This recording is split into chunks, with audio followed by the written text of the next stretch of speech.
Welcome. All right. Okay, I'll put your mask on in a minute. Got it. Right. Now, I've got here that Matt G8XYJ is going to give us a talk on the day in the life of a shortwave broadcast engineer. And congratulations on the 80th anniversary, which I do believe was yesterday, was it? Or it could even be the day before. But there we are. It was yesterday. It was yesterday. Well, you know, I get one thing right in a day. It's quite an achievement for me. But there you are. It's not very often we do this on a Wednesday, but it doesn't matter. We've got a few on here, and I dare say one or two else might join in as well. But some of them are working. I thought it's a good excuse, and they, you know. But there we are. So, if you want to let it all rip, Mr. Secretary, because I haven't got a clue how to do it, then I'm sure Matt will give us a good talk. When certain people are sat in their chairs, like instead of playing about with the Weetabix and the fruit fibre and things. Oh, we talked to Nigel. What? Just getting my heater set up. The heater? Yeah, I haven't got the central heating on yet. Oh, God, another win.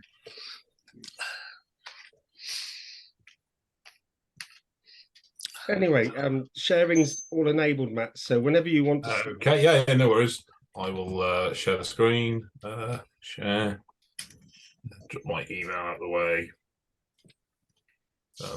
Can you all see the screen? Yep. Yeah. Is it just the screen on the black you can see? I've got two screens. Which one can you see? Can you see the one with WhatsApp and all various here with desktop, or can you see the actual PowerPoint? No PowerPoint as yet. Okay, that means that it'll go over there. What about now? Yeah. Oh, yes. Yeah. Yeah. Okay, I just need to duplicate my screen. That's working out how to do that now. Display. I didn't know that would be the case. Duplicate. There we go. Duplicate. There we go. So I don't have to keep looking, keep changes. Can you all still see that? No. Oh, yes. Now we can. Yeah, we can. Yeah. Should say a day in the life of a transmitter engineer. Yeah. Yeah. And have you got the full screen effect, or have you got the next slide coming up on the right? Next slide on the right. Bugger. It's not working. Okay, not to worry. I will disconnect the other second screen. I'm just going to confuse everything. So I should go without the second screen. Okay, right. What about now? Can you just see a big black screen, hopefully? Can indeed, yes. Yeah, excellent. Right, okay. No worries. That's absolutely fine. Yeah, so hello. My name's Matt. I think I've done a talk here before. I can't remember what it was on. But as I say, this is what we'll cover really. Just a bit of history about myself, history about the site, where Dave G4OYX may also pop in. What is Woof now in terms of the modern Wooferton? Basically, most of the slides are pictures with me explaining what they are, and obviously we'll take any questions from you guys. So who am I? Well, that's me. That's me in the height of COVID. So I started at Wooferton in 2020. In October 2020, so that's the 12th. So I've done 3 years, but the station's done 80 years. So I started in October the 12th, 2020, and it was all mad then, hence the COVID. So I didn't quite fancy the face mask, so I went for sort of this plastic ensemble. But yeah, so that's my luggins here. So yeah, I'm born in 1987. I'm the son of Dave G4OYX and Liz, and well, Dad was a transmitter engineer who was first employed by the BBC, and he ended up working at Daventry before they shut it, and that's where he met Mum. He wanted to get promoted, so he moved towards I think he had an interview at Droitwich and an interview at Ludlow, but he'll probably correct me. I got promoted and went to Brookman's Park in Hertfordshire as a senior transmitter engineer. No, that's with your mum when we got married. I thought he might correct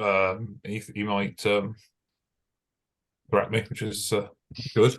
So yeah, he wanted to. He had my sister in 1981, and then wanted to settle down in the countryside somewhere and bring up children rather than a wedding garden city in North London area. So a job came up at Wooferton, applied for it and got it. And then I popped along in 1987. So it's a bit of a family dynasty. Dad retired from Wooferton in 2012. And I ended up going there because I came out of university. I went to Aberystwyth University. Didn't go to Bangor, I'm afraid, but to Aberystwyth. And between 2006 and 2009, and I couldn't get a job in 2009, but luckily we were installing a new control system at Wooferton. And it was meant to be a 6-week secondment. I ended up doing 2 weeks there, 2 years there, because I could solder basically, and they kept finding me dog's body jobs to keep doing. So I kept doing those dog's body jobs. But in the end, that came to an end. I ended up getting another job here. I tried the graduate job, wasn't for me, and then I ended up working in quality control for a local company in Ludlow, where I'm originally from, called McConnell, who make hedge cutters that go on the back of tractors. So if there's any farmers amongst you, you'll probably know that brand. But yeah, so my interests, yeah, obviously radio being one of them, amateur radio. And I play bass guitar in a band. Wooferton's quite a musical site, actually. There's about 5 of us on site that play musical instruments. So quite amazing, really, just what you have in common. A bit of hill walking, play badminton and cricket, really, are the main interests for me. And I'm a radio amateur, obviously, G8XYJ. Like Simon, I worked my way through the classification system. So in 2002, I was an M3, trained by Frodsham Amateur Radio Society in Cheshire, I should say. And then so on and so forth, went through the license instruction. And the G8 comes from Dad, the Class B. Passed the Morse in 1982. I did, yeah. Yeah, so he took out this call's a 1980 vintage. So when I got the full license in 2011, I took on the G8. So quite nice. Working life, obviously, at Wooferton now. Have been for 3 years. And I'm married and now live in Much Wenlock, which is halfway between Bridgnorth and Shrewsbury in Shropshire. So there we are. So Wooferton, built 17th of October. Well, I say it was built before that, but the first broadcast was from Wooferton on the 17th of October 1943. It was originally known as Overseas Extension number 10. We can probably list off all the overseas extensions, but actually, if you don't list them, it gives Mr. Porter Senior a chance to do a talk about overseas extensions, which he can deliver, Simon. So if you're after another talk, he does do a talk on OSE sites across the world. But basically, note of that now. Carry on. Basically, the Wooferton was known as OSE 10. There were various other ones across the UK, but it was the last of the overseas extension sites to be built. War happened. War came to an end, and they had overcapacity basically on the shortwave sites. The BBC did, so they ended up shutting it. And then the VOA said, we can't quite get into Russia. And there's this thing called the Cold War going on. Have you got any spare capacity? And the British went, yes, we have. We've got this little station in Shropshire called Wooferton, which has got amazing coverage into Russia. And you can hire it from us if you want. So it was ran as the VOA relay station operated by BBC staff, ultimately privatised in 1997. And we have customers from all over the world now. The beauty of privatisation is you can go out and get other people rather than just the ones you're stuck with through being a national broadcaster. So we could do BBC, we could do VOA, we could do KBS, which is Korean Broadcasting Service for the South Korean service. We used to do a Japanese one. I think it was NIC or NEC or something. NHK, there you go. Radio Canada. Radio Canada, to name a few.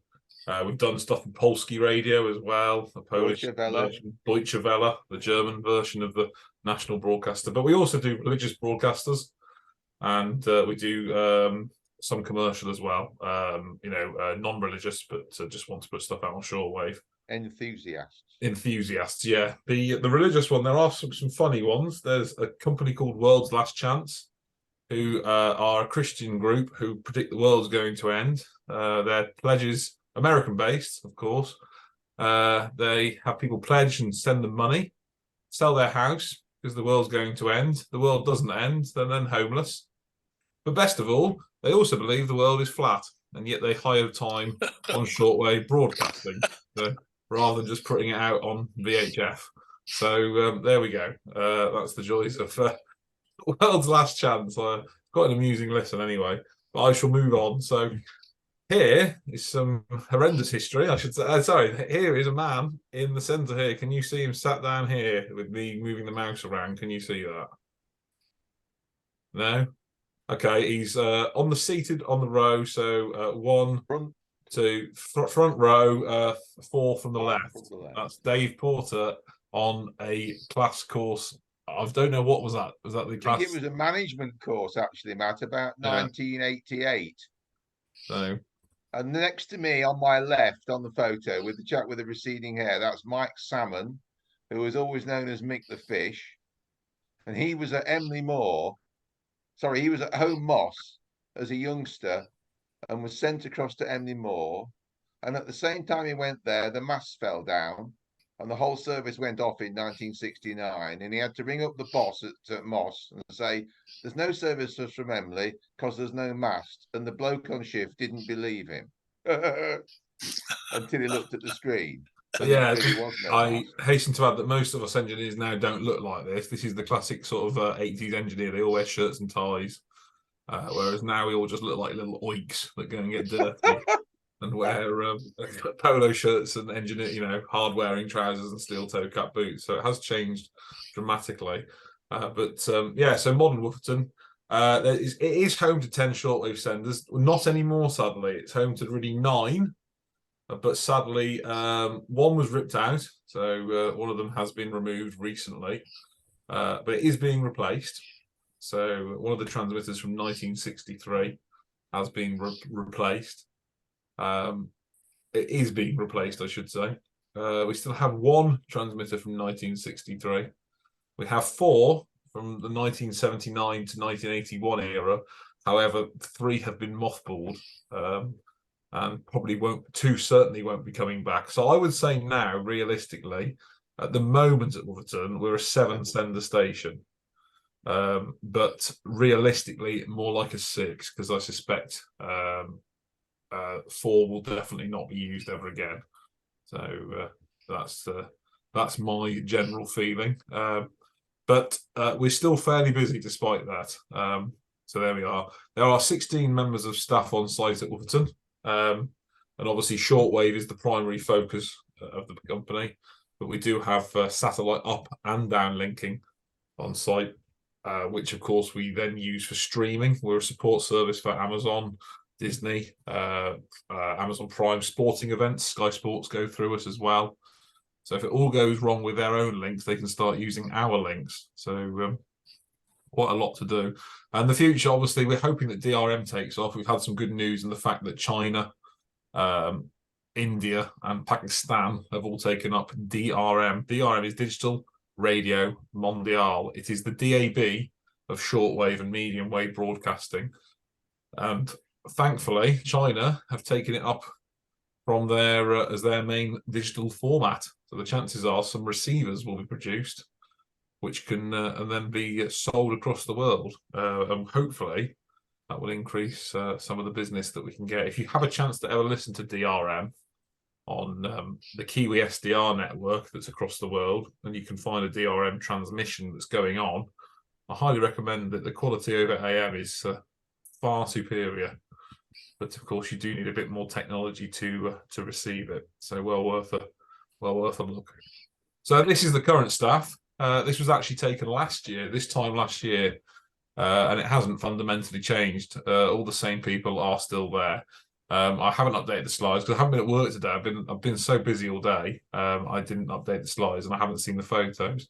One thing that is obvious is my boss has actually lost a bit of weight, to be fair, when you look at him on that photo. So that's I'll have to tell him of that. But that's the 16 members of staff, or 17 really here. As the gentleman second from the left has since left the company. He was head of all shortwave broadcasting for the company. So he was in charge of sites we have in Dabia in the UAE, Oman. We have a site there, Ascension Island, of course, and Wooferton itself. But he has since left the company. But those are the core Wooferton staff. that we have on site. 6 engineers, 4 technicians, 3 general maintenance assistants, 2 management/manager and office administrator, and 1 lady that works for the international operations team. So, and they're the people that go around and install FMs all over the world. So that's the staff that we have on site.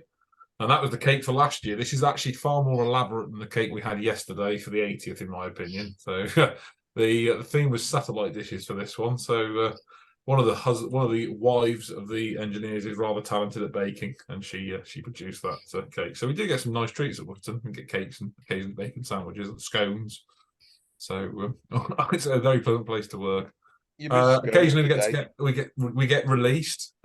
We get to leave the site, and this is our annual Works Christmas trip to London last year. So we all caught the train down. It was quite entertaining seeing the office administrator, the lady in the photo, going to wearing rollers in her hair whilst on the train. That was quite an amusing sight. Certainly got some people looking, which was quite amusing. But yeah, quite a merry bunch, and all generally get on very well with each other. That's on the tube, of course, having fun. The gentleman holding the water bottle, that's Richard. He's from the Seychelles, one of our staff from the Seychelles. Used to work at the BBC relay station in Seychelles, but has since come to Wooferton. And he's been on the tube once, I think, in his life, and that was the 2nd time he's ever been. So certainly a bit of an experience for him on the new Elizabeth line last year. So certainly wily bunch. This is my assistant at work. This is my dog Bridget. She comes with me to work on weekends. So at Wooferton we have it's manned Monday to Friday, 8 till 5:30. There's an on-call engineer every evening, and at the weekend you work on your own. So you're rotated in and do weekends. You'll leave work on Friday at 5:30 p.m. You'll be on call, and you'll be on call all weekend, and you have to attend site on a Saturday and Sunday, and you're on your own. So if it all goes wrong, it's all hands to the deck. But this is my handy assistant, but she's not always that handy. It's more of a distraction sometimes than necessarily an assistant. So that's the Works kitchen, looking out to where we all sit and eat our dinner in the canteen. So I put her in the canteen whilst I made a cup of tea. This is an interesting period at Wooferton. This was done this year, actually, right in the height of the summer. This is Dave G4OYX in the blue, and Bob McCready, who you may know. He is the lead presenter on TX Factor. So we had TX Factor come up and film on a Sunday. The weather, was it Saturday? I can't recall, Dad, but it was one of the two. But it was a Sunday, Matt. It was Sunday. He came up. The weather was perfect. And the weather was perfect because actually it was overcast, which meant you had a black backdrop to highlight the array wires. So we could see that. I can send Simon the link to the YouTube video that was created by TX Factor, and it's about 22 minutes in, I think. Yeah, it took 4 hours to make it. Yeah, the film is about 25 minutes long. It took about 4 to 5 hours to make. So they shoot from various different angles. Quite an interesting experience, though, to be involved with. But there's the film crew. There's only one man that does the camera, so to create different angles, they have to repeat what they say 3 or 4 times. So Bob knows the script pretty well, and they try and ask that the people being asked the questions stay remotely on script, so or can recite the answers. But keep lying the same. Just keep lying the same. That's the best way. So that is the link to the video. I won't bring it up, but if you type in TX Factor into YouTube, 29 most recent episode, and go about 22 minutes in, you can find it and watch it at your leisure, and that will give you the most amount of detail about the senders that we have and what we do at Wooferton. So operational engineering, running of the site. We every week we have one of the 6 engineers on site is called a red leader. They're in charge of all the operations on site, and we produce a schedule. Which of course our management team in London produce the schedule. I can actually bring up an example of that. I will try and do that. There we go, new window. Let me see if I can. Oh, damn it! I don't want my personal email. There we go. Right, let's try that again. So, it remembers you. That's annoying. Okay, so if I go to, can you see the SharePoint file? It should be, well, actually, all your faces have gone very, very white, which suggests that this is working as opposed to very, very dark. It's working. So this is A23. So scheduling is worked based in the UK on the British summertime, and the clock's going back in the winter time when we go out to GMT. So here we have a classic schedule. No, you must say, Matt, the schedule is always in GMT. Yeah, it's always in GMT. So what we have is on the left here, you've got the time. So obviously 0100, 0200, 0300 hours. You have the various senders across the top. So sender 82, sender 91, and we even state what they are. So sender 91 is a RIS, a Radio Industries Zagreb transmitter. I will cover these later. Sender 95 is the old girl from 1963, and sender 82 is one of the girls from 1979. But here you can see what we broadcast. So at 0400 every day. Now, how do we know it's every day? Well, we've got an 8 here. So instead of writing 1, 2, 3, 4, 5, 6, 7, 1 being Sunday, 7 being Saturday, we just write an 8. So that means every day of the week at 0400, we broadcast VOA in English on 7375 kilohertz on array 951 on a bearing of 160 degrees. So that'll be an English service towards Africa somewhere. That will be a VOA English service. Then we do BBC. Egypt is 160, Matt. There you go. So that's probably Egyptian or some English-speaking nation. It'll be English for that area. And then you've got more English there, 15 megs. Going out on 912, 158, a bit again south, BBC, but reduced power. Notice it's 125 kilowatts, just 125 kilowatts, not the full 250 kilowatts that we transmit on. More VOA. Here we have KBS in Korean, probably going over Europe, I would imagine, based on that direction, roughly, or some Korean-speaking people for expats, I should imagine. That's an example of the national broadcasters, BBC, VOA, and KBS. Here is the DRM service. So if any of you find yourself up at 0500 in the morning and you want to listen to DRM, you can go to the Kiwi SDR website, which is, I can't really see because Zoom's in the way, annoyingly. I've got to try and open a new tab. So that's Windows T, isn't it? Or I can't remember. I'll just open a new window. There we go.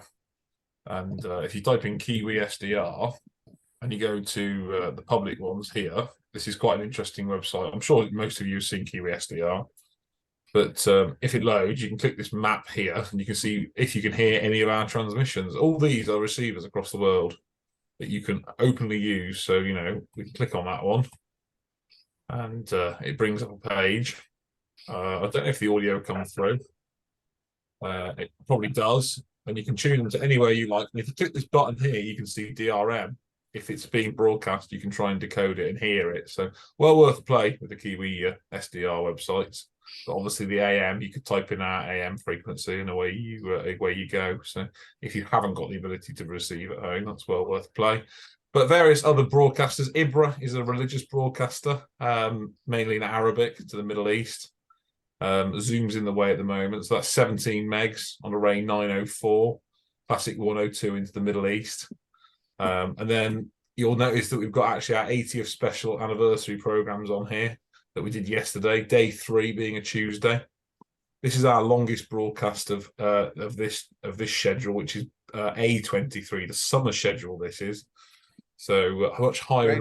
Best out that Radio Farda is produced by Radio Free Europe, Radio Liberty, that arm of the US government's commentary lot. And so this is all generally music for taxi drivers in Iran. That's what it's based. There's lots of pop music and little sort of 45 seconds of, you might just want to hear this. It might influence your thinking broadcasts. Yeah. This is a new, as I say, this is a new customer for us, Jazzcom, who are a Nigerian-based customer. So we transmit on what day 1 and 7, which is Sunday and Saturday, down towards Nigeria. More KBS again, Arabic, KBS in Russian, KBS in French, KBS in German. So the Koreans are very much big into their shortwave broadcast, and hopefully long may it continue. Just highlight the frequency for the KBS in Korean and the last one of the day. Yeah, I mean, if you tune your rigs tonight, you might actually hear that. That's over. I'd be surprised. No, it's the bottom one, Matt. Oh yes, this one. Yeah, no, Yeah, on 3955, which is blistering across Europe. yeah, that is a fantastic signal normally across Europe. So at 8 p.m. 60 over 9. 9 p.m. wristwatch time, you could hear that potentially from Wooferton, but so at the moment going out is this stuff: KBS French, RNI Canary, and this stuff now probably is going out at the moment. So each segment's obviously an hour. Any questions on the schedule, or are you happy to move on? I'll take silence as golden. So that's good. So yeah, that's the schedule. As a language, that's Nigerian language is Hausa. Yeah. Hausa. So yeah, that's it. We obviously have a control system as well that maintains a lot of this, and we can operate that remotely from London. And we have a standby engineer, as previously mentioned. So yeah, there's a hell of a lot of mechanical and electrical engineering in the job, and we're a combination of electricians, mechanics, plumbers, antenna engineers, IT engineers, network engineers. But most engineers have a little niche that they're pretty good at, and those niches all come together, and of course that helps run the site. So that's where we're good. So this is the last remaining transmitter from 1963 on site. It has changed somewhat now. There's a partition wall up at the moment for fire protection that will be eventually installed. So if it goes up on fire, it only wrecks itself, not everything else, or at least gives you a chance to try and save other things. But this is Sender 95, which is a Marconi BD272, built 1963. You effectively got three components to it. You've got the drive here, which is capable of 10 kilowatts or 5? No, 5 kilowatt. 5 kilowatts. That goes over in coax, which you can't quite see, but it drops down into here where there's the RF unit in here. And then you basically feed it through a series of pen valves and final valves.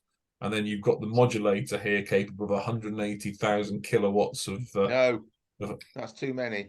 180 kilowatts. 180,000 watts, yes. I did 10 to the 3 isn't quite right on that one. I do apologise. 180 times 10 to the 3, there we go. Of 180,000 watts comes out of this audio, and then that gets obviously mixed into the RF stage. And there you go, 250 kilowatts of AM goes out blasting. So these things are built like proverbial brick shit houses, to use a rather crude term, but they are so well over engineered. I say these, I should say this now, because its partner Sender 93 is no more. That has been demolished, sadly. Who did it? Who demolished it, Matthew? You. That is correct. And I. So it was quite sad, really, taking it apart, but it should be replaced by a more modern sender. Manual wave change. So you need 2 men to change it. You can do it on your own, but it's really hard work. So 2 men, manual wave change, then you tune it up, then you put it on. So quite dated, but ever so reliable. But remember, they're only doing at most half an hour to 1 hour a day. In the good old days, when electricity wasn't a concern, these would have been on maybe 15, 16, 20 hours a day. So maybe not quite as reliable then, because they were working harder, but at the moment, ridiculously reliable. You can just turn them off, turn them on, and they're as happy as a pig in the proverbial. So very good transmitters. Wooferton was the prototype station for the BD272s, and once accepted, once again, the VOA bought the transmitters. The BBC said, buy these. The VOA bought them. They had the bill, and they thought, right, we'll trial them. And they were so good, they rolled them out everywhere. So they were on Ascension, and these were the gold standard transmitter for years in the 60s. So there we are. Yeah, that's a picture of me back in COVID times, actually. This is, what's his name? Adam. This is the BBC Radio Shropshire breakfast show presenter, Adam Green. There we go, that's the name. He was doing a segment on the world's tallest structures the county's tallest Shropshire, the county's tallest structures. There we go. And Wooferton was nominated for one, of course, because our masts are around 330 feet high. But whilst there, they did a little 15-minute segment on Wooferton. And so we showed them the transmitters, which was quite nice. It was recorded in 2021, hence the mask, etc. Okay, so this is the Marconi B6124. There's 4 of these. 2 are now dead officially. They've had their modulator. There's no transformers in them. Don't exist anymore. They have been taken away and scrapped. 2 still remain. Sender 84, which is in the mothball state, could come back, probably won't come back. And Sender 82, which is in use at the moment. So once again, you can see how the technology's come on from the 1980s into the 1980s. Sorry, much smaller in terms of the actual physical space, capable of 300 kilowatts of power, and all done through one big final valve, one small pen valve, and then 2 valves in the modulator. So less valves than the BD272. You can store 32 channels. There's 32 channels on them. The human does the tuning. He then stores it on channel 1, and then this thing has the ability to self-recall the channel settings. So much better. You can get 32 different settings on this remotely. So much better than the BD272s in terms of tuning. Lots of water, lots of plumbing, and they have a habit of leaking. So this is where Porter Senior learned most of his plumbing experience in these things. So when they work, they are very good though, and they have never been used for pirating at all ever. Wink, wink, nudge, nudge. So we had a little broadcast. May have had a little broadcast on Sunday day. afternoon with rock music going out and a radio. Can't possibly say who did that or where it came from, but wink, wink. So moving on to 2006. So 4 of the 1963 transmitters were ripped out in 2006 to 2009, and they were replaced with these. This is a Radio Industries Zagreb transmitter made in Croatia. This is a much more technologically advanced sender. We always call them senders at Wooferton, and across the BBC they used to as well. This is a solid state modulator, series of about 48 boards, all ramping up their power, the fine boards, and then you've got the big boards that give you up to about 5 kilowatts on the mod, as far as I can recall. Solid state modulator, 1 final valve, and these even have a solid 3 of the rears have a solid state amplifier to then drive the final valve. But all automatic, fully automatic. Tell it what frequency you want, tell it where you want to go, and it will go there. I'll find more pictures. I'll get some more pictures later of that. But yeah, so that's the coax coming out there at the top there on the cursor. That's your 50 ohm coax, and that goes to a balun, and then it's a 4-to-1 balun with some special tweaking done to get it up to the 300 ohm that we need for our antennas. This is the other transmitter that's on site, currently dead. This is all operated by us, but this was BBC Shropshire on 1584 kilohertz for quite a while, and then it became BBC Hereford and Worcester. But the BBC, of course, have drawn back their services on medium wave. You'll notice that BBC Radio Wales is a lot lower in signal strength nowadays as they turn the power down considerably for cost saving. But they are slowly wiping out medium wave all over the UK, sadly. And this was one that has also has gone. So the Marconi BD272, that is the one of the final modulator valves, I should say, because I just know where it is in the sender. Triode, so you've got the fills on the top, and the anode obviously comes from there. And then the grid is here across there with that piece of wire coming up there. So triode. Water obviously comes in the bottom here of the well, and then it fills up and overfills. So it fills up slowly, heat is dissipated, it goes over the reservoir, and then is ejected through these glass steam pipes here. Yeah, steam and water go out on the. It all boils in there, and the steam goes down that pipe. You've got air blast cooling on the top as well. All substantial, all big bolts, all nice and easy to work on. So very easy to work on this stuff.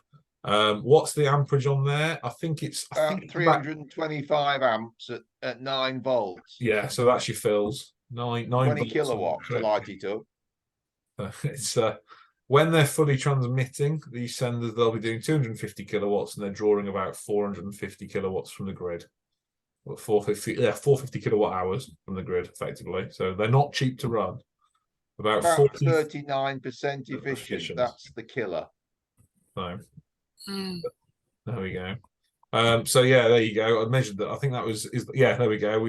I think we measured something 7.5 volts, and the amps are 249 amps at 7 volts. So you can see Mr. Nerys was a bit more liberal than I. He didn't take his watch off, but I would probably take. Is it a plastic strap? I don't know if it's a plastic strap, but he's a bit more cavalier. You do not want metal straps on there. Yes. So yeah, quite big boy stuff. What's this piece of wire, you ask, coming from here? This is It's not wire. It's not wire. No, that's what I'm getting to. Keep interrupting. But yeah, it looks like wire. This is a fishing line, and it's attached to a 4BA or 2BA brass bolt that's on the chassis of the valve with a soldered blob on the end of it and a hook. You hook the fishing line to that. If it gets too hot, the solder melts and the fishing line is retracted, and there's a micro switch that then kills the vills. So, no, it kills the main HT. Sorry, my bad. There we go. So it's been a long day at college. I do apologise. So it's quite an eerie place at night. Obviously, you can see the valves lit up. Is that one lit up? Yeah, that one's lit up, obviously, there. But when you walk around at night, perverts like me like to take photos of glowing valves. So 813's here, and there's the final valve. There's another final valve photo there. I think this valve, I looked at it yesterday when I was giving the tour. The serial number for this final valve, we've certainly had our money's worth out of this. It's 8845. So it was the 45th week of 1988, and it's still working, this valve. So we've certainly had our money's worth out of that one. So it's pretty good going. And obviously lots of lights. This is the synthesizer control for the sender, doing 11965 with a 13 dBm gain. So output. So when it goes wrong on the VDs, it can go catastrophically wrong. But on this one, steam and heat, after a while, we use deionized water. But occasionally you will get, obviously, ions in the water, and it builds up a load of crystals along the bottom of the tube. And occasionally it sort of creates enough current that it will actually then crack said tube, and you have to replace these QVF tubes. Quite fiddly. Worse on the final valve of the RF section. On the modulator section, you see here, much easier because you've got a lot more access. But whip off the aluminium plates, take the tube out, take the glass tube out, and then replace with new. We've got loads of spares, thankfully, so all good. And we can still buy the spares as far as I'm concerned. This is one of the more modern valves, as you can see. No glass, bit boring, ceramic body, but equally as effective. So that's the other side. I think the glass is on the other side of this modulator.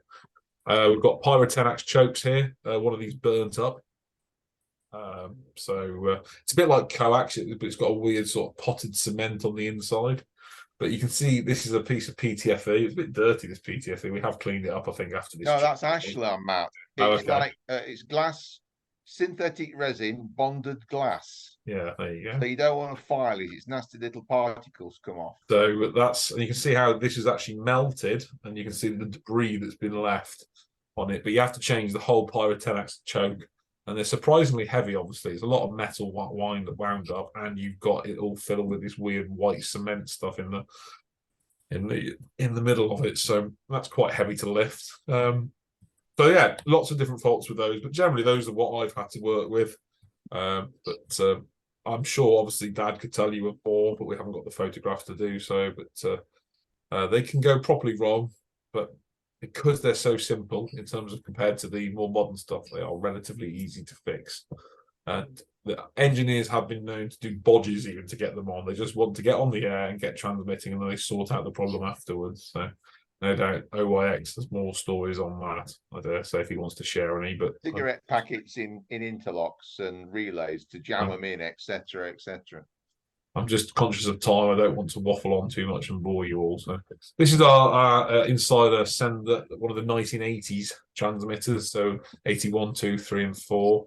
And as you can, this is the final valve, a TH 537. Correct. Made by Thales. This is a tetrode, so control grid and screen grid, anode and cathode, of course. And you can see the valve base here.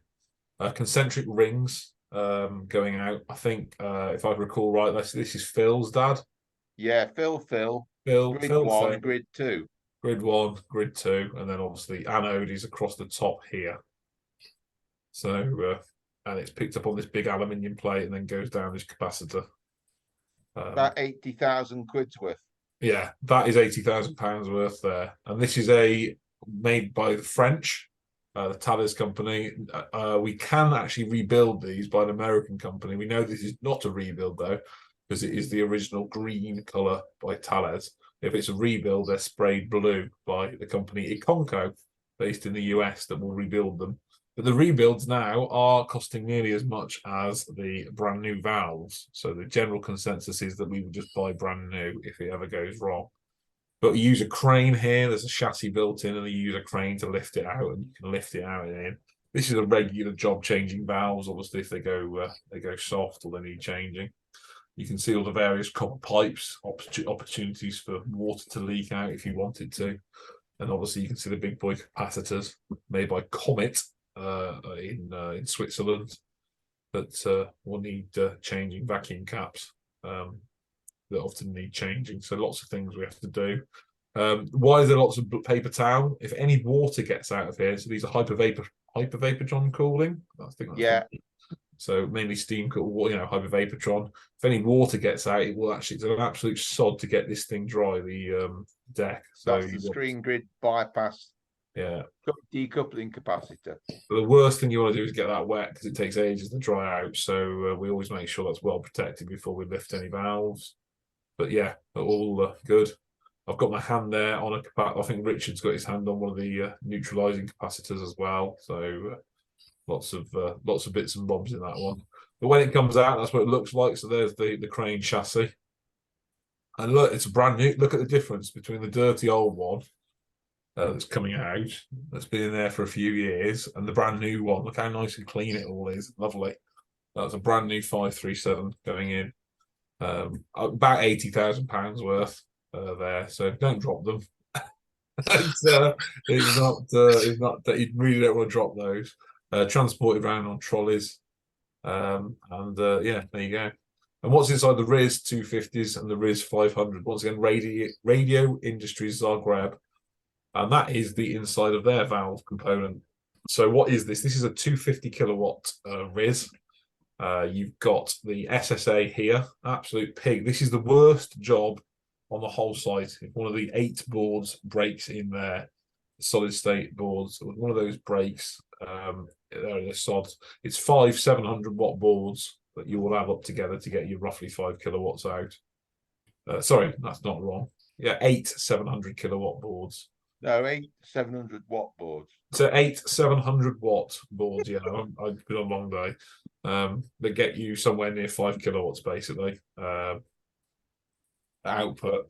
And Riz wanted to let's get everything as compact as possible. That was the problem with this design. So this has to come out sliding on these like sort of shelves. You slide out, and you take all these panels off, and you have to dig out the SSA. And it's an absolute pig of a job to change. Now, we have changed one before, and we've changed the FET on it. And thankfully, we were just about to drop it on when yours truly noticed that one of the 4 solder tags that holds the FET on hadn't quite been soldered correctly. So we managed to spot that before it has been before it went in. But yeah, sod to change, but all okay. This is a Thales valve again, French made. 558 is the model number. Big boy, single valve. The only valve in this transmitter. Does all the work. £110,000. £10,000. That's 110. Oh yeah, what £110,000 worth of valve there hanging from this crane. All this stuff is tested by a company called Mercian for SWL and insurance reasons. all this crane equipment will have the standard coloured cable ties on to prove that Zurich have come in and checked them for insurance reasons. So you must make sure you use certified handling equipment. But yeah, don't drop these tetrode valves. It's not a good idea. So there we are. And this is G1JOD changing said valve with G8XYJ taking photo. But yeah, they go in and out, all with nice water coupling, water couplers, ins and outs, and there is sort of main heart of a RIS 250, all copper lined, obviously, and good screening. So that's the inside of the RIS 250. And when they work well. That's not a bad signal. That's the one that goes out every day on a Ray 923, the FADA service for the taxi men. That's what they're getting. 252 kilowatts on pure carrier, and the antenna's not badly matched either. So we'll take that one. That's a pretty good thing. What are these M numbers? These are the motors that control all the capacitors and the inductors. They tell you the positions. So it'll be anywhere between 0 and 2,800. They're stepper motors, and they all spin the capacitors. So M2, M6, and M11 are the ones we're mainly concerned about because they do most of the work for us. So we always record M2, M6, and M11, generally speaking. And various actuators that come in and out. Obviously, higher frequency, you'll have more shorts on. And lower frequencies, you'll have less shorted coils. If I go back a slide, you can actually see there's an actuator there that will come out and shorts all that out, so you get less coil or go in as you if you want more coil. So for lower frequencies. Weirdly enough, these send are the opposite of most amateur radio rigs. Generating power on amateur radio on 80 meters is relatively straightforward, and on the higher bands is more difficult. This is the complete opposite. These things seem to like going on the higher frequencies and despise going on the lower frequencies, but they will do it. So there we are. This is the SSA board that I mentioned, the ones that are absolute pig to, they weigh a lot. Each board's 700 watts here with a combiner in and a control unit as well. And the MOSFETs, there's 4 of them across the top there. Thankfully, just before we lowered it, I clocked that one of those legs wasn't quite soldered correctly. So pretty standard stuff. We've got heat dissipation compound there.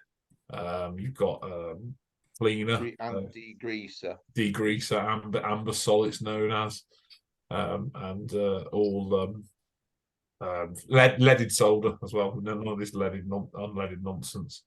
This is the inside a stepper motor. They tend to eat themselves alive, these things. A hell of a lot of torque, and obviously with the gearing, you get a lot more torque out of them. But occasionally you'll get wearing parts. The belts will have to be changed. Obviously, we're checking the tension of the belt there. It's sort of, you have a feel for it after a while. But sometimes the keys will slip, and you'll get grounded aluminium coming out of them. So you have to make sure they're nice and tight. But that's the stepper motors. 2 micro switches, so one telling you when you're at 0, one telling you when you're 2,800, so you can't go over. So lots of control there. This is a more recent, this is an audio router that we've had to fix. Panacea don't make these anymore. Something went wrong on it. Change of power supply. Well, on eBay, found a replacement, put it in. So we go from big boy stuff down to sort of like through hole stuff, right down to SMD. So there's all sorts. We're actually doing this in the office, not in the dedicated soldering room. So health and safety are manual approved because we meant to get a hot permit to do that. So I won't be showing our health and safety guy that one. It has been known to be set off fire alarms this before. So we do have a dedicated room for soldering, but sometimes you just want to get on air quickly and get it working. So that's the key. So yeah, this is the last sender type we have. This is another RIS, but this is sender 96, capable of 500 kilowatts. Down rated for 250, though we don't go above 250 with it. This has got 2 valves in it from RIS. The pen valve there you can see, and the final valve again. Once again, the same as the other 3 250 kilowatt ones. Nice, this one. You'll notice on the previous slides. Coils, gravity, lots of moving parts, hard work. and you rely on a lot of downward pressure. This is the contact point, making good contact with the coils. This one, much better. Horizontal coils with a flat plate. Gravity does all the work for you. You just slide this plate up and down for the coils. Easy. That's your coil. So much better design. Modulator separate to the transmitter, and generally much more reliable. Bit slower, slightly less efficient. Doesn't tune up quite as quick, and it costs more money to run, but much more reliable, and will sit all day on 4 megs happily, and will sit all day on 26 megs happily as well. So this thing is a bomb proof, really, in terms of how it works. So the antennas, well, that's taken from a YouTube video from the top of mast BB. This is the mast. Obviously, the arrays are strung in between the masts. Normally about 16 dipoles between each array, with a gain of around 16 dBd. So you chuck in 250 kilowatts, 16 dBd, and you get a fairly good ERP out of that. But on top of mast BB, we've got this Lindenblatt antenna. We are the home of Sunshine 105.9. So FM comes out of here and covers South Shropshire and North Herefordshire quite well. And there is also a collinear on the side of here, which used to be the home of GB3 Victor Mike, but that's since moved to Clee Hill, Titterstone Clee Hill, one of the highest points in Shropshire, and has now been replaced with a digibeta for APRS. This is our dummy load, so no MFJ here, I'm afraid. This is capable of handling around 300 kilowatts of RF. This dummy load came from Daventry, I believe. Second hand, yeah, from Daventry, and it's basically a load of water pipes. You feed the RF into some water, and you put soda crystals into it to get the right conductivity, and that absorbs 328 ohms. Yeah, you get basically the concentration right. Yeah, if you get the concentration of soda to water right, you can get an impedance of 328, which all our antennas are matched to. So that's the dummy load. Tends to work fairly well. That's inside it. Various plumbing. Obviously, don't go and stick your hand in there when it's on. That's where the RF is, and then it all goes in here. And this is the water. This is the water tank here that we top up with soda crystals. And that's a view. This was another day at work where I did a training for MUPs, mobile elevated working platforms. We have a 12-meter MUP at Wooferton. The riggers tend to use it, but of course I was trained up to use it because we do occasionally need to get to the top of our various satellite dishes.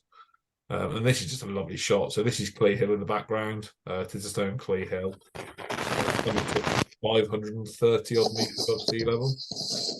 Oh, someone's making noise anyway. So you can see the mast 300 feet high. Here's array 951 strung across it, and a 4-band array capable of 4 bands, 6, 7, 9, 11 megahertz, and we have 39 arrays on site. So we can certainly cover quite a wide area with Wooferton. Loads of satellite dishes. I think there's about 42, 43 satellite dishes on site. A 2 are uplinking. Most of them obviously all downlink, of course. But yeah, that's a nice site. This is taken from the riggers compound where the riggers live, and we live in this building here, the main building. So that's the aforementioned GB3 Victor Mike's antenna, the collinear on side. There's the Lindenblatt from a different view. The spacer here, that's 40 feet across between the front curtain and the back curtain of the array. This is 2 lampposts made out of steel joined together. So if you're walking down the street and you see steel lampposts, 2 of those back to back, basically, that's what that is across it for the spreader.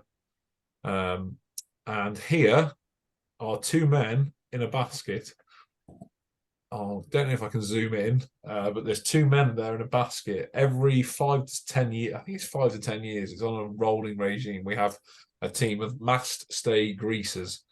This is a 3x3 mast stay. So there's 3. I think there's 3 on each. It's a triangular mast, and there's 3 stays on each. Stays on each side of the mast. And there's 3 of them: the highest one, the middle one, and the lower one out of shot. And these lads come in. They'll wipe off. They'll get in their little buggy. Oh, I forgot what it's called. Bosun's chair. Bosun's chair, and they will go up and down this guy. One guy will, but with bare hands, scrape off the old grease. One guy behind him will put on the new heated up grease, and they do it all. Look, someone's making a noise. They do it all with bare hands, and it allows for a better feel, basically, of what they're doing. So, unbelievable when you watch them and they're going down on this chair. It's certainly a sight. There they are. This was taken with a phone. I do apologise. I haven't got a professional camera with me, but quite mad watching them. And of course, Wooferton in the winter is quite a dramatic sight as well. So here we are looking towards the east. You've got array 954 here. This is another 4-band array. That's 5-3, Matt. 953, sorry, yeah, 4-band or even 5-band array. I think this one. Yeah, it does 13 meg. It'll do 13 meg, so it'll go as high as 21. No, 17, 15, 13, 9, 11. There you go. 9, 11, 13, 15, 17 megs. So and all the frequencies in between. Yeah, it'll do all of those frequencies from 9 to 17 megs basically. So you could tune up on 20 meters if you want, but you probably wouldn't hear anything. You'd certainly make a bit of a noise anyway. But that's the sight in winter. Quite dramatic, really. I think that was taken in March this year, March 23. That one was. So we had that little burst of snow. Obviously, these are 3.3 meter dishes out the front, which are used for downlinking various services. This building here was the first building to be built in the 1940s. They built this, they lived in it, and then they built the main building. So this is where the workers lived when they were building the main building. But this is now home for our general maintenance assistants, and there's workshops in there and wood stores and all sorts of things in there for them. This is the matrix. This was a fault I got called out for. So you have a matrix which switches the antennas. So I'd like to put array 909 on sender 92. And a switch, and an automatic switch here that we control from the duty room, sends compressed air in the field, and it operates the switch. If ever you guys get to do a tour of Wooferton, which of course you can do if you're willing to come down, we can show you this in the flash, of course. But I got called out because we were doing antenna matching.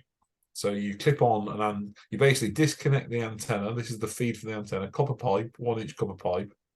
And coming out of the station are 2 greased fingers here. And to do antenna matching, obviously you don't want anything on the other side. You just want feeder straight to antenna. And you come up there and you clip on with your 4 to 1, no, 6 to 1 balun effectively. And then you have a Roder and Schwartz matcher unit. And you clip on there and then you measure the antenna, and you actually get to see the impedance match and obviously SWR, just like you would at home with a MFJ antenna analyzer, same principle. Well, we clipped on, yep, definitely. And we then the rigger was meant to put these 2 pieces of bar back in their respective holes. VOA 11610 909126 was due to come on at 1800. I'd left work at 5:30 and suddenly got a call from the London controller who said, I can't get them to work.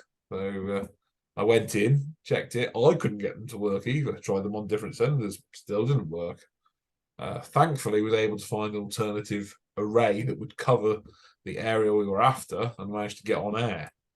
Turns out our rigger had forgotten to put these 2 things back in. So this complete array was obviously not connected to any transmitter.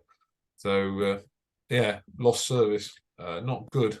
Operational error. So now we know that obviously whenever you do any work in the antenna matrix, you should always test afterwards whilst you've still got members of staff on site. But more importantly, when you're actually out there, you should just actually have a visual check to make sure that the riggers, who can't always necessarily be trusted to do their job correctly, do their job correctly. So that's the site. This is a view from when I was up there doing the antenna matching.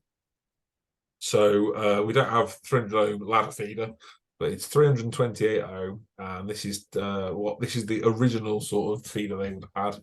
It's 5 inches high by 10 inches across. I can't remember the gauge of the copper that it is. Normally a 12 gauge, Matt. 12 gauge, yeah. And that's the open wire feeder. And then here is the sausage feeder that was developed to better handle the power. It was developed by Mr. What's his surname? Go on, Dad.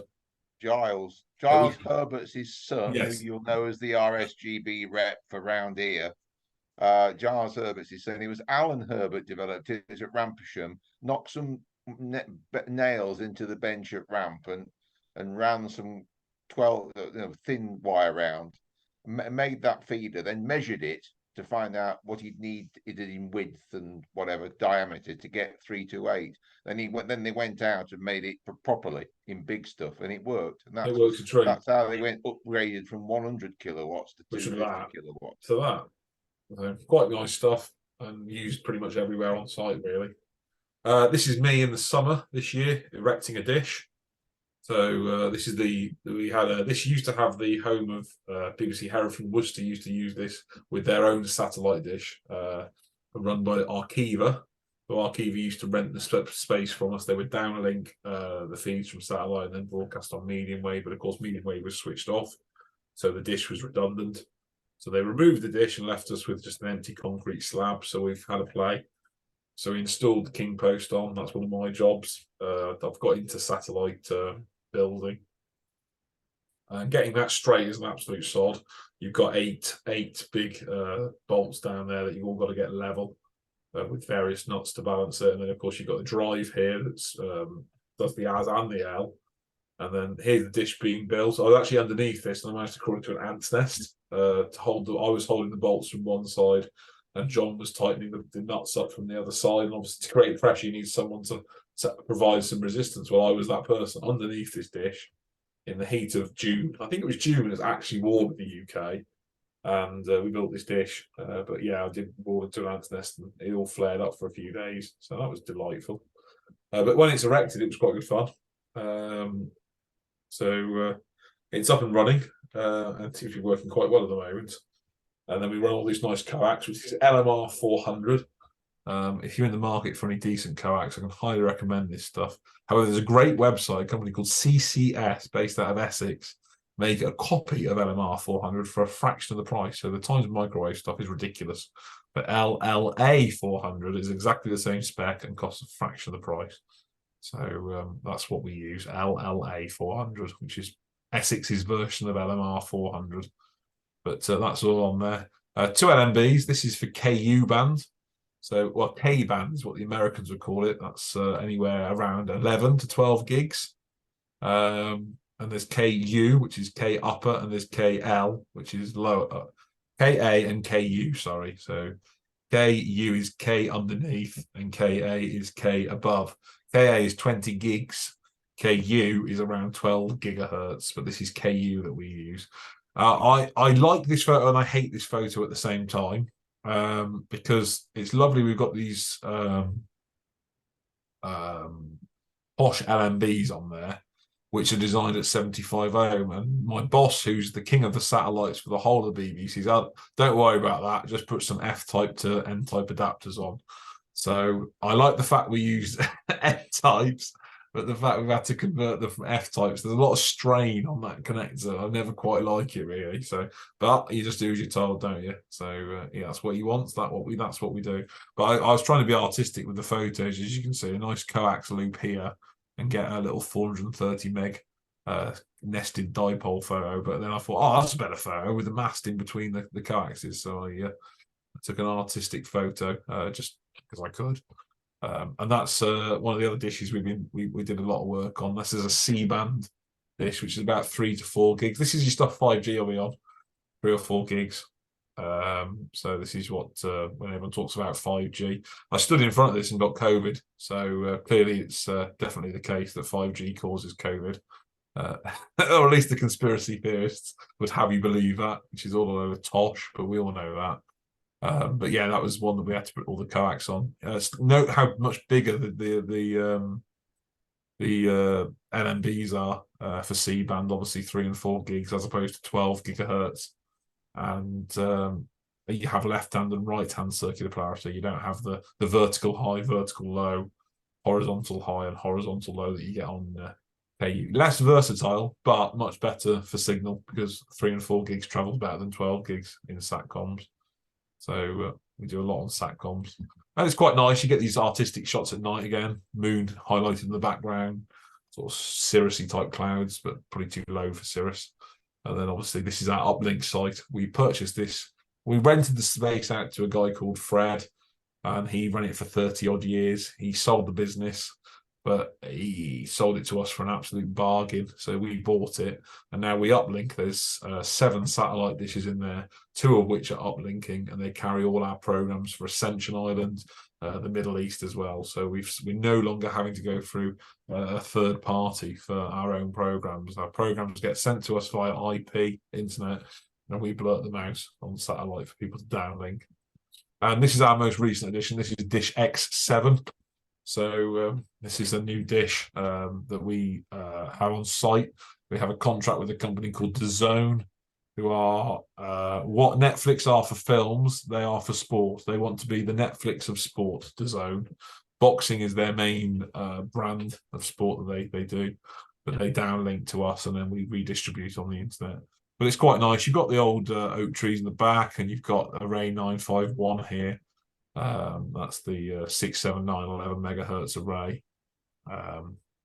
beaming 160 degrees primary, 180 or 140, 20 degrees either way. So quite amazing, really. Here's working on the satellite dishes. So using a trolley. I always try and do this job obviously in the summer because it's nice and warm. But yeah, I like end types with crimp. This is when I hadn't discovered crimp inner. I was still soldering inner and crimping outer, but really good connections on the timers microwave stuff.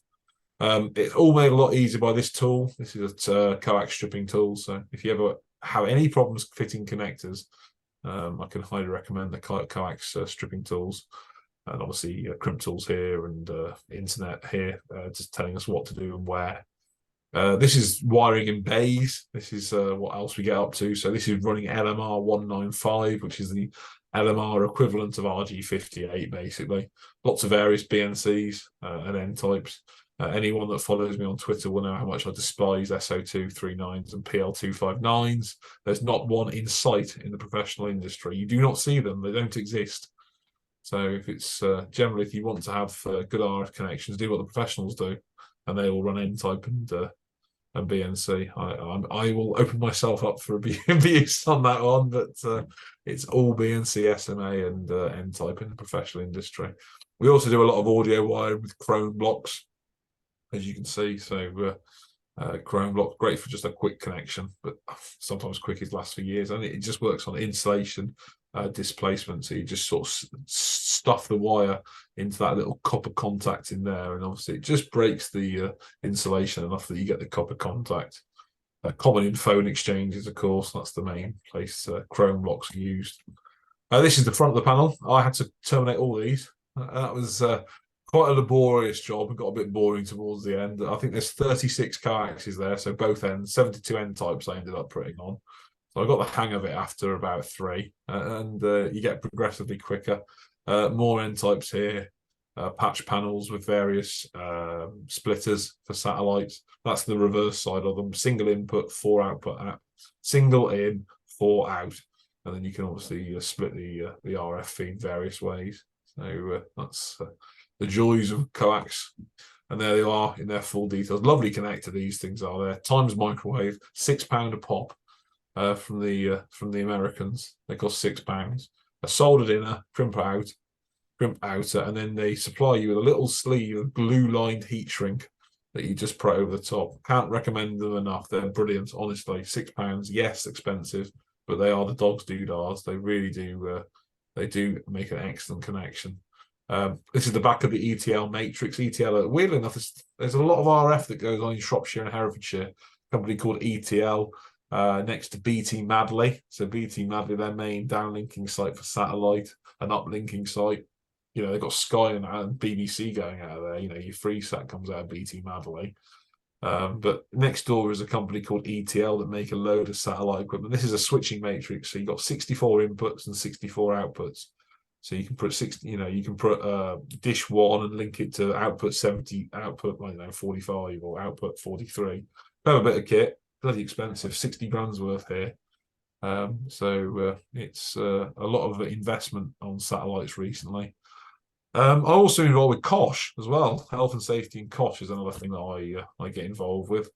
So we have a COSH cupboard, obviously pretty boring, but someone's got to do it. You have to maintain the records and obviously make sure any chemicals that come on site have got the safety data sheets, and health and safety keep on top of the supplies of latex gloves and all sorts of things. So there we go. There is some amateur radio on site as well.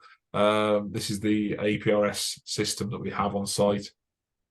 FT8900 doing the APRS side on 144800, and then listens on S20 as well.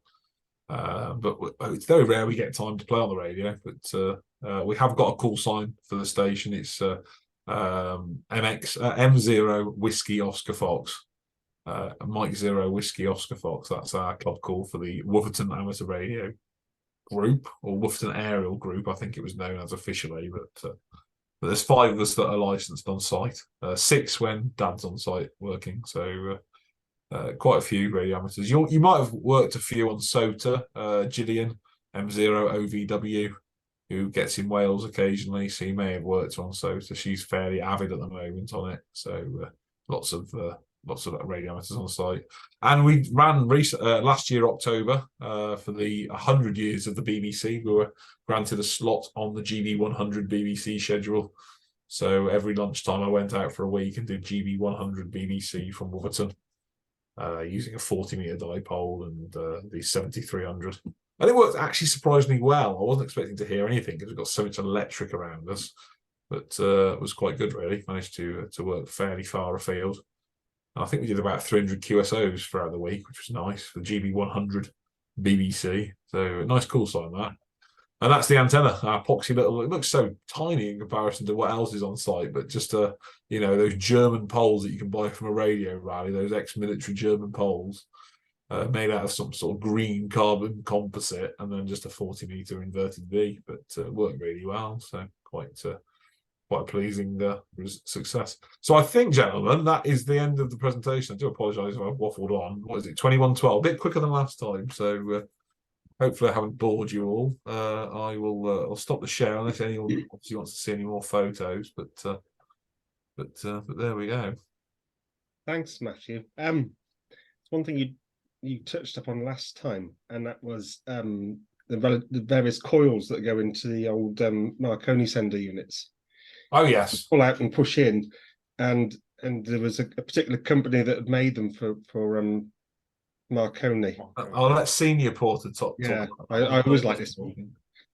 Yeah, they were known as plug-in coils by Marconi's, but they were pretty big and required we got good muscles as technical assistants, throwing those in the transmitter up to 6 times a day, and quite a complex coil to wind, copper and nickel plated, and they were made for Marconi's. They went out to find a contractor that could make those, and they ended up with Boozy and Hawks, who make, of course, musical instruments. So as well as trombones, we can knock out HF coils. Very good. Yeah, thank you. We've lost one. Brian GW4KAZ went about 4 minutes ago, actually. He said he apologises about leaving, but he had to go. But to thank Matthew and Dave for the input as well, and he's really enjoyed it. It's just, I think it's time for his cocoa. Fair enough. I don't take it personally. No. But Brian, it's fine. Brian quite often disappears early, but he does enjoy things. So anyway, over to you, Mr. Chairman. You're muted. I don't understand this thing. It's too old for me. Yeah, I was in and out a few times, but I can hear it from the kitchen where I was, and I found it quite interesting, actually. I was wondering actually how you got your radio programs, but it seems to me it's downlinked via satellite from these various countries. Yeah, that's correct. So the BBC are a bit old-fashioned still on that. They still use satellite uplinking and downlinking as their main source for the BBC. So that we BT Madley in Herefordshire, right on the sort of River Wye area of Herefordshire. The best way, they're not far from the Brecon Beacons. It's sort of halfway between Brecon and Hereford, Madley. And they uplink. So the BBC send them the internet stream with their programs on. BT Madley uplink what's called the SMDS system. And they've got basically a satellite dish, a satellite dish that transmits. There's a satellite over America in the Atlantic Ocean. There's one over Africa that covers Africa as well. And I think they basically got 5 satellites that cover. They've got a combination of uplink sites and downlink sites all over the world. But we monitor 5 satellites in particular. So the BBC still use SMDS feeds. They still use satellite feeds for all their programs. So they'll send them live or, obviously scheduled, and we'll just transmit them on shortwave. The other suppliers mainly are IP based, so they'll send them over the internet to us, and then we'll transmit them on shortwave. But they'll also send all the programs for the other sites, such as Ascension or Dabia or Oman. And what we do then is we've got the 2 satellite dishes that uplink. So we'll then uplink them on satellite, and the other sites, the 3 other sites that Encompass own, that's the company that own Wooferton, then downlink them and they broadcast them that way. So obviously Ascension internet's a bit patchy, so they can't use IP for their program feeds. And places like Dabia, which is pretty advanced, the UAE, but Oman is literally in the middle of a desert. They can't use internet, so they still have to use satellite downlinking. So we still use satellite downlinking for the BBC, but most of our other feeds are through the internet, and then we uplink them on satellites around the world for the. Or you get program files sent, don't you? Yeah, the other way is people just send us MP3s. That's another way. So we've got some broadcasters. I would say broadcasters, amateur enthusiasts. So a company called Channel 292, which I think was a pirate years ago, but has become legal. They hire time with us. They'll just say we'd like to hire an hour between 10 o'clock at night and 11 o'clock at night on 955, 4 megahertz. They'll hire a time for us. We'll charge them £120 an hour or whatever we charge them to transmit.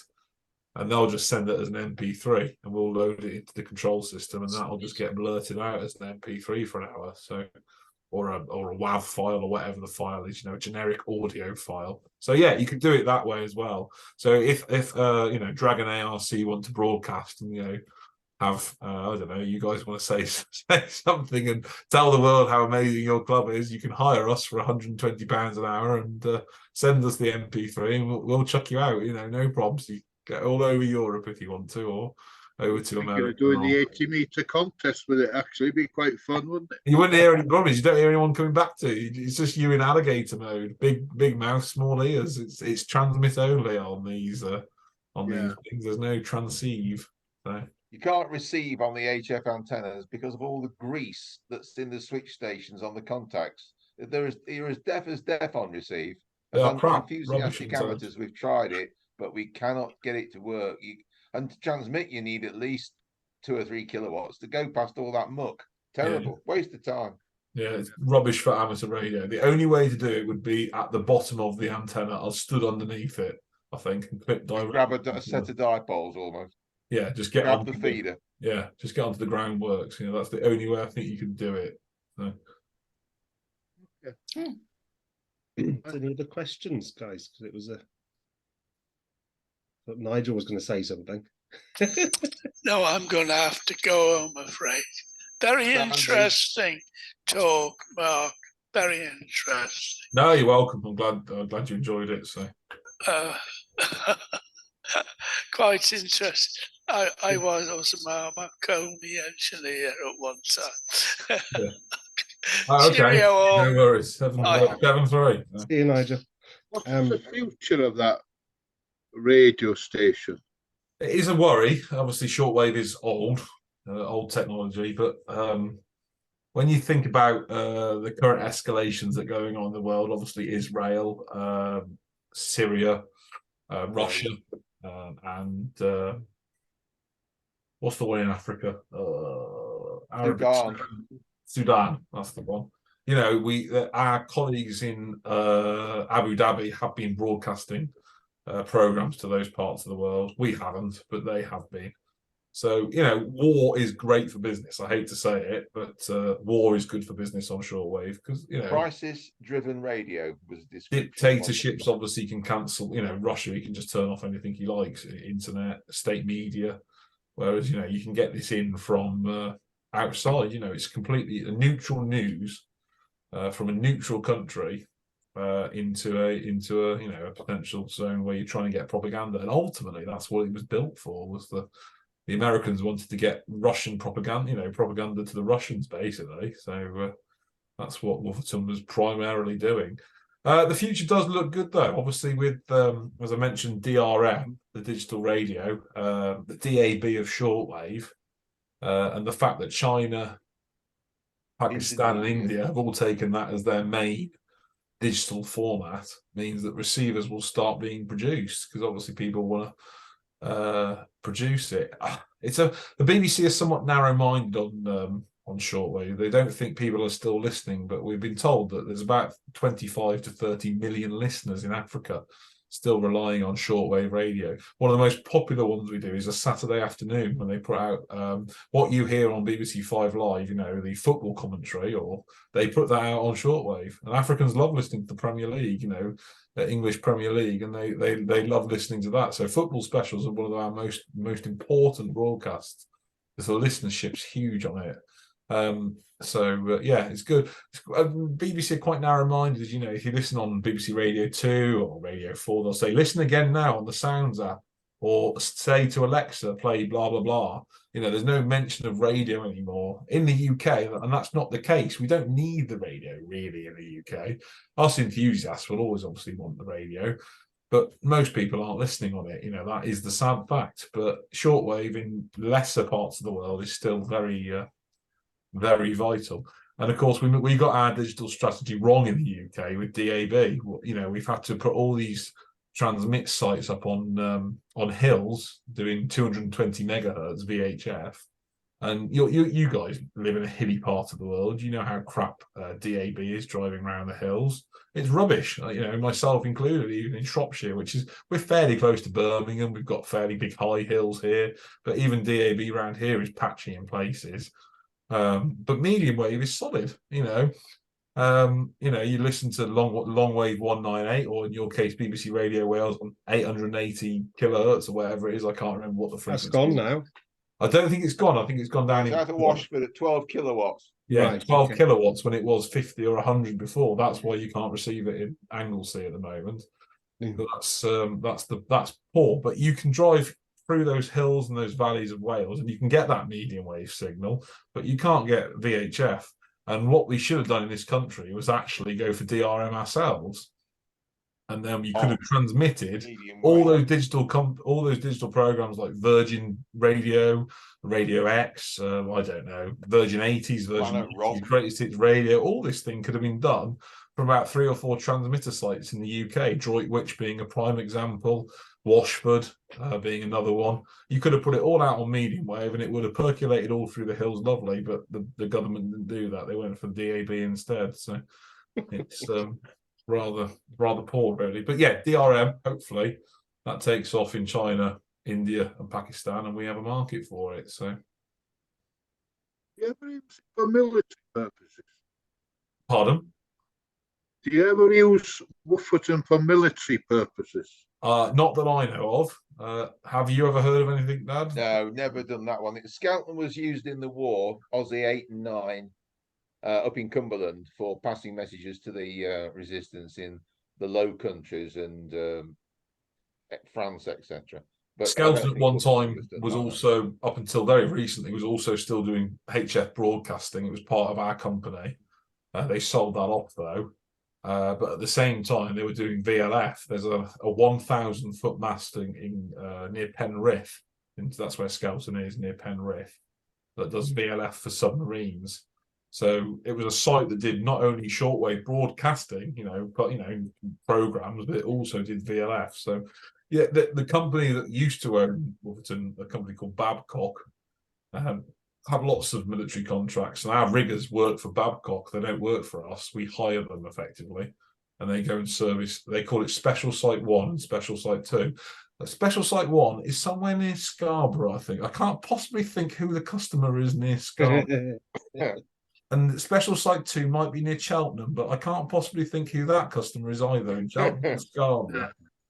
So I'll let you guys work out who that one is. But You can look on your amateur radio license because it says you're not to transmit near a certain place at Scarborough and near a certain place in Cornwall as well. Yes, there's a lot of that. I'm going to leave the meeting. Great to see you all. yeah. And well done, Matt. Well, thank you for Cheers your for now. help. Yeah, thank you, Bye-bye, Dave. Thank you, 7-3. Dave. Nice to see you. Well, thank you to both of you, actually, because you both interacted well with each other. You know, what one forgot, the other remembered, and one, you know, it works like that. He knows, he's forgotten more than I know about that place. So yeah, he is the oracle on that place. So